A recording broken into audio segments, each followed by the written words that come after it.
এই মুহূৰ্তত এটা ব্ৰেকিং নিউজ লৈ চেষ্টা কৰিছো কাইলৈৰ পৰা পেট্ৰল আৰু ডিজেলৰ মূল্য বৃদ্ধি হ'ব পাৰে প্ৰতি লিটাৰ পেট্ৰল আৰু ডিজেলত 2 টকাকৈ বৃদ্ধি হোৱাৰ সম্ভাৱনা ইতিমধ্যে আবকাৰী শুল্ক বৃদ্ধি কৰাৰ সিদ্ধান্ত গ্ৰহণ কৰিছে কেন্দ্ৰীয় চৰকাৰে এটা ডাঙৰ খবৰ লৈ চেষ্টা কৰিছো এই মুহূৰ্তত কাইলৈৰ পৰা পেট্ৰল ডিজেলৰ মূল্য 2 টকাকৈ বৃদ্ধি হ'ব পাৰে পেট্ৰল ডিজেলত আবকাৰী শুল্ক বৃদ্ধিৰ সিদ্ধান্ত গ্ৰহণ কৰিছে কেন্দ্ৰই শীঘ্ৰে বৃদ্ধি পাব পেট্ৰল ডিজেলৰ দাম আৰু কাইলৈৰ পৰা এই নতুন নিৰ্ধাৰিত মূল্য অৰ্থাৎ দাম বৃদ্ধি হ'ব পাৰে ডিজেলত 2 টকাকৈ বৃদ্ধি পেট্ৰলতো 2 টকাকৈ বৃদ্ধি হ'ব পাৰে মঙলবাৰৰ পৰা কাৰ্যকৰী হ'ব অৰ্থাৎ কাইলৈৰ পৰা এই সিদ্ধান্ত কাৰ্যকৰী হ'ব আৰু ভাৰত চৰকাৰে ইতিমধ্যে 2 টকাকৈ পেট্ৰল ডিজেলৰ এক্সাইজ ডিউটি বৃদ্ধি কৰাৰ সিদ্ধান্ত গ্ৰহণ কৰিছে আৰু ডিজেলতো পেট্ৰলৰ লগতে ডিজেলতো 2 টকাকৈ এক্সাইজ ডিউটি বৃদ্ধি কৰাৰ সিদ্ধান্ত গ্ৰহণ কৰিছে আৰু অৰ্থাৎ 8 এপ্ৰিল তাৰিখৰ পৰা কাইলৈৰ পৰা এই নতুন যি নিৰ্ণয় অৰ্থাৎ নতুন সিদ্ধান্তৰ কাৰ্যকৰীকৰণ কৰা হ'ব গতিকে বিভিন্ন সময়ত পেট্ৰল আৰু ডিজেলৰ যি এক্সাইজ ডিউটি প্ৰতি লিটাৰ পেট্ৰল আৰু ডিজেলৰ আবকাৰী শুল্ক আছিল 19 টকা 90 পইচা আৰু ডিজেলত আছিল 15 টকা 80 পইচা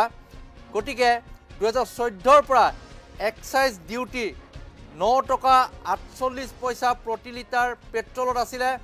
আৰু 3.56 পইচা প্ৰতি লিটাৰ ডিজেলত আছিলে আৰু তাৰ পাছত কেইবাবাৰো তাৰ আবকাৰী শুল্ক বৃদ্ধি কৰা হৈছে যাৰ বাবে পুনৰবাৰ 2 টকাকৈ আবকাৰী শুল্ক বৃদ্ধি কৰাৰ সিদ্ধান্ত হৈছে এই মুহূৰ্তত আপোনালোকক জনাও যে দিল্লীত এতিয়া প্ৰতি লিটাৰ পেট্ৰলৰ মূল্য হৈছে 94 টকা 72 পইচা আৰু মুম্বাইত পেট্ৰল প্ৰতি লিটাৰ পেট্ৰলৰ দাম হৈছে 104 টকা 21 পইচা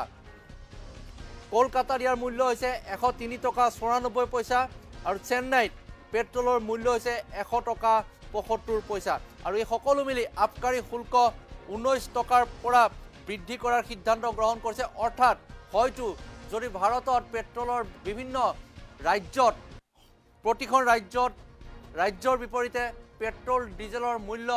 কিছু বঢ়াতুতা থাকে কিন্তু এই মুহূৰ্তত অসমতো পেট্ৰল ডিজেলৰ দাম বৃদ্ধি হ'ব পাৰে 2 টকাকৈ আবকাৰী শুল্ক বৃদ্ধি কৰাৰ সিদ্ধান্ত যেহেতু গ্ৰহণ কৰিছে কেন্দ্ৰীয় চৰকাৰে আৰু কাইলৈৰ পৰা এই সিদ্ধান্ত কাৰ্যকৰীকৰণ কৰা হ'ব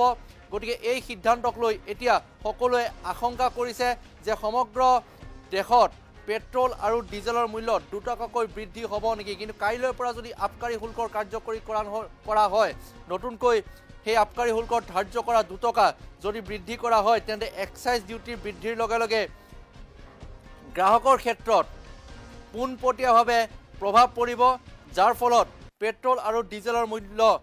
বৃদ্ধি হোৱাৰ সম্ভাৱনা এই মুহূৰ্তত জনাইছো 2 টকাকৈ আবকাৰী শুল্ক বৃদ্ধি কৰাৰ সিদ্ধান্ত গ্ৰহণ কৰিছে অৰ্থাৎ এক্সাইজ ডিউটি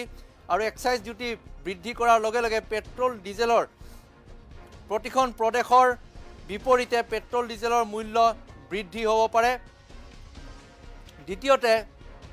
এই মুহূৰ্তত যি এক্সাইজ ডিউটি আছে এতিয়ালৈকে প্ৰতি লিটাৰ পেট্ৰলত 19 টকা 90 পইচা হৈ আছে আৰু প্ৰতি লিটাৰ